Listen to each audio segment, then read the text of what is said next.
Produktri.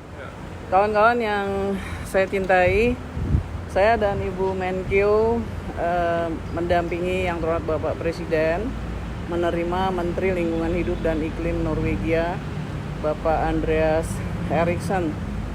Ini Pak Andreas, tadi kami berbicara tentang bagaimana kerjasama MOU antara Indonesia dan Norway melalui Menteri Lingkungan Norway dan Menteri LHK-nya Indonesia. Sasaran utamanya adalah Forest and Other Land Use Net Sink 2030, dan tadi diceritakan sudah ada juga dukungan konkret atau kontribusi sebagai prestasi aksi iklim Indonesia sebesar 156 juta US dollar, itu kira-kira setara dengan karbon 30,2 juta ton.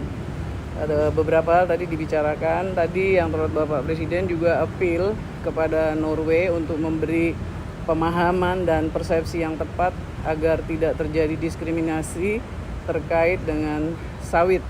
Tadi kita menyampaikan bahwa hal-hal seperti itu sudah kita tangani dengan baik. Selain itu juga tentang metodologi di dalam inventory sekarang yang oleh EUDR regulation itu sedang ditata mengenai pendataan dan land inventory-nya. Jadi Indonesia juga mengkritisi metode land inventory-nya dan ini sedang terus kita kerjakan. Mungkin Pak Eriksen. Okay, for all of you. First and foremost, thank you to Ministers Nurbaya and Mulyani for some fantastic days here in Indonesia, and also for the President to taking the time to discuss and talk with us. Norway, we are very proud of the partnership and the collaboration together with Indonesia, and that's because Indonesia has achieved significant, magnificent results regarding deforestation the last couple of years. What has been achieved here in reducing deforestation by 90% and also rehabilitating, staking a very ambitious course towards the follow net sink 2030 target is really something that the world should and needs to know about, because it demonstrates that when you work together, when you have the right types of leadership and when you build the right types of institutions, it's really possible to do something. And to do something, that is what we need together to do, both in the space of climate and the nature. And then I'm also very glad that the ministers took me on a fantastic field trip to Sumatra yesterday, that we were able to see the orangutans. You have a truly beautiful country. I could have stayed much longer, so I guess I'll have to come back at a later stage, because we've had some fantastic days here, also talking about all the opportunities that lies ahead of us, how we can continue building on the partnership through the MOU signed in 2022 to continue together on the path that we both want to walk and to demonstrate for other countries that is possible to do. So thank you for the President for receiving us here, for the ministers to spending time with us, discussing with us, having fruitful talks, and also to Indonesia for hosting us in such a magnificent way. Thank you very much. Itu benar. Kawan-kawan, Pak Eriksen ini tiba hari Jumat sore, landing jam 3. Kemudian jam 7 malam langsung melihat laboratorium intelijennya penegakan hukum KLHK. Kemudian pagi-pagi kita yang paling penting ini karena Menteri Keuangan baru pertama kali ke lapangan dan kita melihat kondisi lapangan yang cukup berat. Ada di Taman Nasional Gunung Leuser yang bagian Sumatera Utara, kan kira-kira 10% areanya ada di Sumut. Selebihnya di Aceh, terlalu berat kalau masuk ke Aceh, kita ambil agak di pinggir, tapi itu pun sudah cukup berat, sambil lihat mangrove. Karena terkait juga dengan pekerjaan di lapangan, terkait masyarakat, terkait dana lingkungan hidup, maka kita minta catatan dari Ibu Menkyu. Teman-teman wartawan, saya diajak Bu Siti dan Pak Andreas untuk melihat tempat pentangkaran orangutan. Ini sebetulnya sebagai bagian dari yang tadi disampaikan.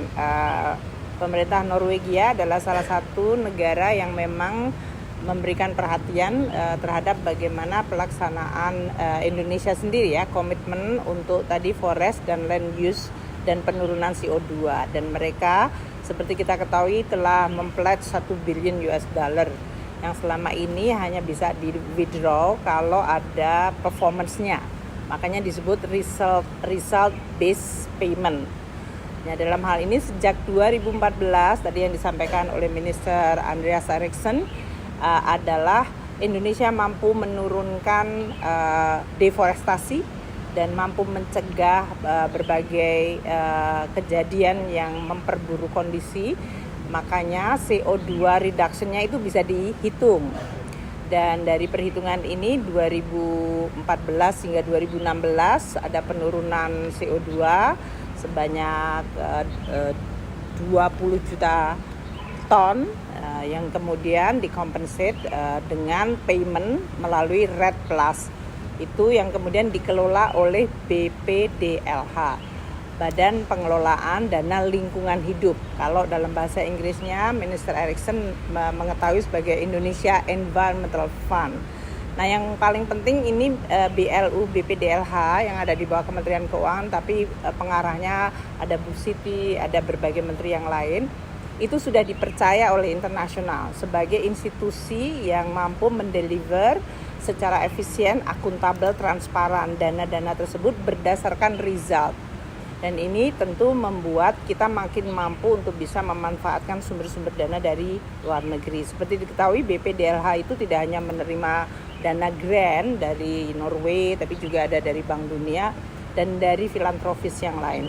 Namun juga mengelola dana APBN. Jadi ini bukan karena kita kemudian meminta dari luar. APBN negara tetap hadir. Ada dana dalam hal ini untuk pencegahan mengenai dana bencana, itu 7,5 triliun sudah dimasukkan di dalam BPDLH, dan juga mereka mengelola dana reboisasi. Tapi yang paling penting adalah persepsi dari Minister Eriksson mengenai leadership, tata kelola, ya, dalam hal ini governance, dan kemudian trust yang muncul terhadap governance dan the way we manage the fund berdasarkan result. Dan itu menggambarkan tidak hanya is not about money, but most importantly reputation of Indonesia untuk bisa menjaga lingkungan hidup kita sendiri. Karena itu penting untuk rakyat kita. Nah, yang paling penting di dalam penggunaan dana adalah termasuk untuk para masyarakat sekitarnya. Ya, jadi mereka dari sisi aktivitas ekonomi, sosial, seperti yang kemarin kita lihat di Taman Nasional Lauser itu, Bukit Lawang. Itu banyak sekali masyarakat yang aktivitas ekonominya baik, namun juga mereka tetap bisa menjaga lingkungan. Itu adalah salah satu yang menjadi titik tolak. Mungkin dari kami, dari Kementerian Keuangan akan terus menjaga dan mendukung BPDLH ini. Terima kasih.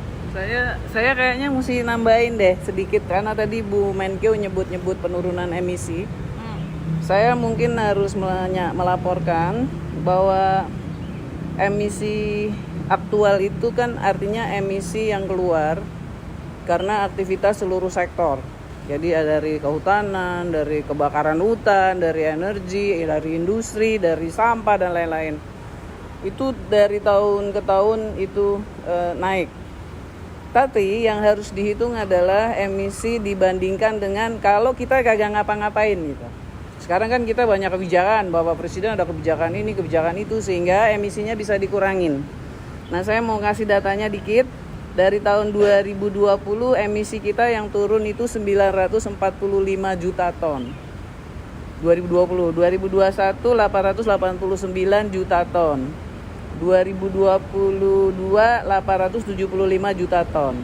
2023 lagi dihitung, tapi perkiraan saya lebih sedikit lagi penurunannya karena kebakaran, karena El Nino kemarin 2023 cukup berat tapi masih bisa dikelola. Jadi tetap masih di atas 810 juta ton. Artinya ini kalau dipersenin nih 48, 43, 41, 40-an persen. Dia masih lebih tinggi dari target. Karena target komitmen kita cuma 31,89. Kalau ada kerjasama internasional bisa 43% targetnya. Yang diberikan oleh Norway tadi yang Bu Menkeu bilang prestasi kita, kinerja kita itu memang sesuatu, tapi dia cuma bisa kasih kita penilaian itu untuk 30,2 juta ton. Padahal kita nuruninya 800 juta lebih. Jadi masih banyak ruang yang bisa didukung oleh berbagai pihak. Oleh karena itu saya bersama Menteri Keuangan dan kawan-kawan di tim KLHK dan Kementerian Keuangan itu mencoba menjelaskan ke luar negeri bahwa lihat yang dikerjain Indonesia udah banyak. Jadi kinerjanya harusnya mendapat apresiasi. Kira-kira begitu ya gambarannya. Terima kasih ya.